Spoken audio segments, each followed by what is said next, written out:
जैसा कि पिछले परफेक्ट कॉन्टिन्यूअस टेंस में आप पढ़े हैं, क्रिया पहले से प्रारंभ होकर के जारी रहती है। इस टेंस में भविष्य काल में ऐसा कल्पना किया जाता है या संभावना व्यक्त की जाती है कि क्रिया एक निश्चित समय से बहुत पहले प्रारंभ होगी और उस समय भी या तो जारी रहेगी या समाप्त हो जाएगी। समाप्त होने के लिए तक शब्द लगेगा और जारी रहने के लिए से शब्द लगेगा। इसकी पहचान होती है वाक्य के अंत में क्रिया रहेगा, रहेगी, रहेंगे या रहा होगा, रही होगी आदि के साथ समाप्त होती है। इन वाक्यों की रचना सब्जेक्ट के बाद सहायक क्रिया विल या शैल लगता है। वाक्य की रचना देखें तो सब्जेक्ट, उसके बाद सहायक क्रिया इसमें विल या शैल और उसके बाद हैव बीन वर्ब के साथ लगा रहेगा और वर्ब की आईएनजी फॉर्म होगी।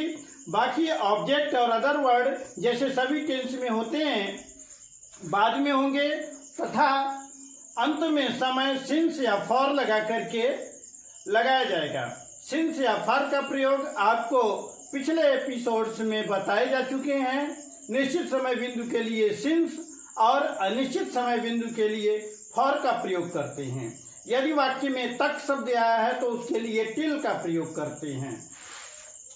प्रश्नवाचक वाक्यों में यही सहायक क्रिया पहले हो जाती है सब्जेक्ट से पहले, और यदि यस नो टाइप क्वेश्चन नहीं है अर्थात कोई क्वेश्चन वर्ड है वाक्य के बीच में तो वो क्वेश्चन वर्ड सबसे प्रारंभ में होता है। ऐसा सभी टेंस में होता है।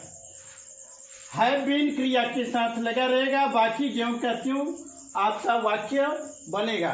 निगेटिव में भी इसी प्रकार से बिल्कुल संरचना होगी। नॉट का प्रयोग हैव बीन से पहले लगेगा। नॉट का प्रयोग हैव बीन से पहले होगा, नॉट हैव बीन हो जाएगा। चाहे वो इंट्रोगेटिव हो अथवा अफर्मेटिव हो, कैसा भी वाक्य हो, यदि नॉट लगा है तो हैव बीन से पहले नॉट लगा दें। आइए कुछ एग्जाम्पल्स देखते हैं। इस वर्ष के अंत तक मैं 18 वर्ष से अंग्रेजी सिखाता आ रहा हूँगा। यहाँ पर सबसे पहले हम सब्जेक्ट लेते हैं मैं, आई। सब्जेक्ट के बाद नियम कहता है विल हैव बीन या शैल हैव बीन।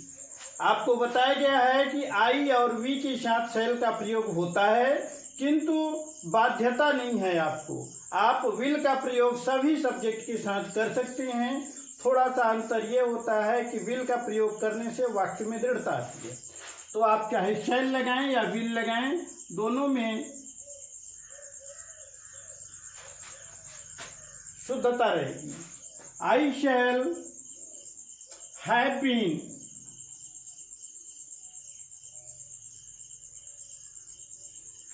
हैव बीन के बाद क्रिया में आईएनजी, सिखाना, teaching.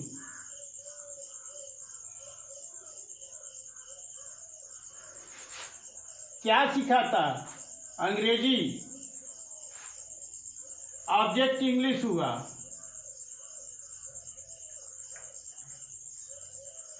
I shall have been teaching English.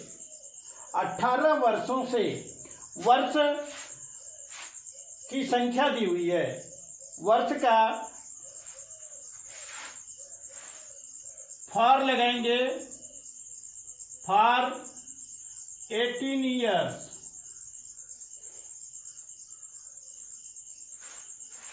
I shall have been teaching English for 18 years.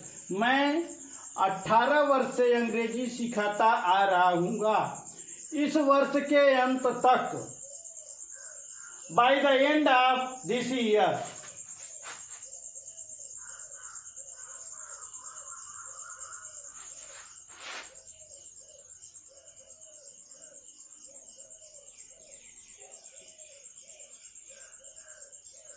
ये अदर वर्ड हो गए आपके। इसी प्रकार से दूसरा सेंटेंस है, मैं 4 घंटे से नहीं पढ़ रहा हूँगा। निगेटिव है, तो निगेटिव में है बीन से पहले नॉट लगता है। सब्जेक्ट इसमें आई है, आई शैल, आप विल भी लगा सकते हैं। I will not have been.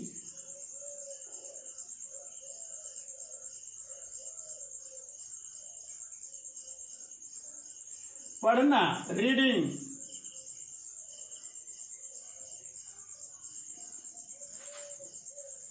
चार घंटे से, अब घंटे को बजे नहीं दिया कितने बजे से, इसलिए यहां भी फॉर का प्रयोग करेंगे। For 4 hours.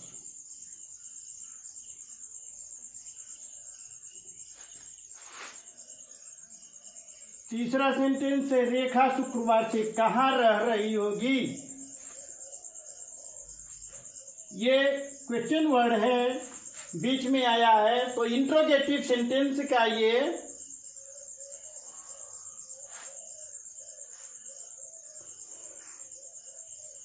WH type question है, अर्थात क्वेश्चन वर्ड प्रारंभ में आएगा वेयर, इसके बाद सहायक क्रिया। क्वेश्चन वर्ड में सभी टेंस में ये रूल है, आप याद रखें, सहायक क्रिया सब्जेक्ट से पहले हो जाती है,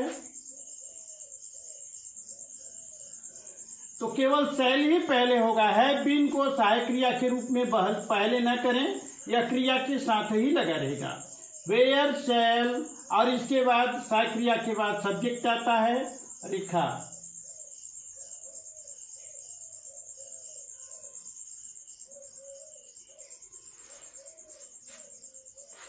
अब इसके बाद हैव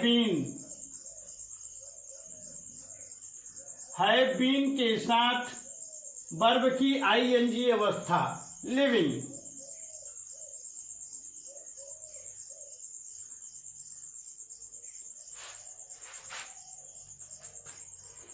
शुक्रवार से दिन का नाम दे दिया है, तो निश्चित समय बिंदु हो गया, सिंस लगाएंगे। Since Friday.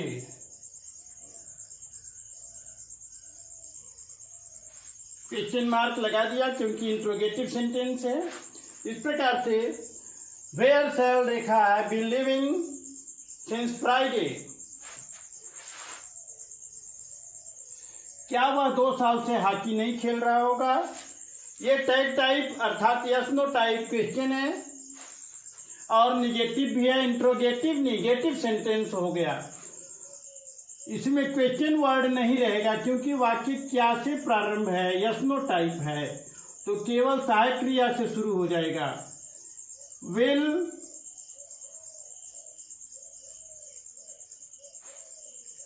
ही, निगेटिव भी है तो नॉट हैव बीन।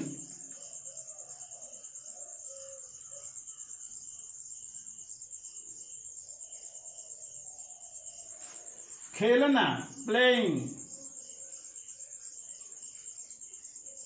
जैसा कि आपने देखा हैव बीन के बाद क्रिया में आईएनजी अवस्था लगेगा, तो इस तरह से आपका बन गया will he not have been playing. क्रिया के बाद ऑब्जेक्ट लगाते हैं। ऑब्जेक्ट को मैंने बताया है क्या,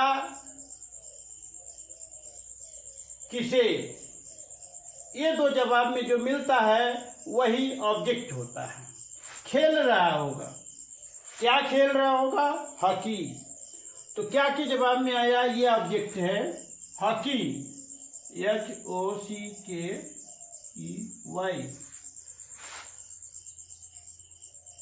will he not have been playing hockey. वाक्य कंप्लीट हुआ, समय बचा। समय को लास्ट में लिखते हैं सिंस या फॉर लगा के, क्योंकि वर्ष की संख्या दी हुई है, किस वर्ष से है ये नहीं दिया हुआ है, तो फॉर लगाएंगे। फॉर 2 साल से, 2 ईयर्स।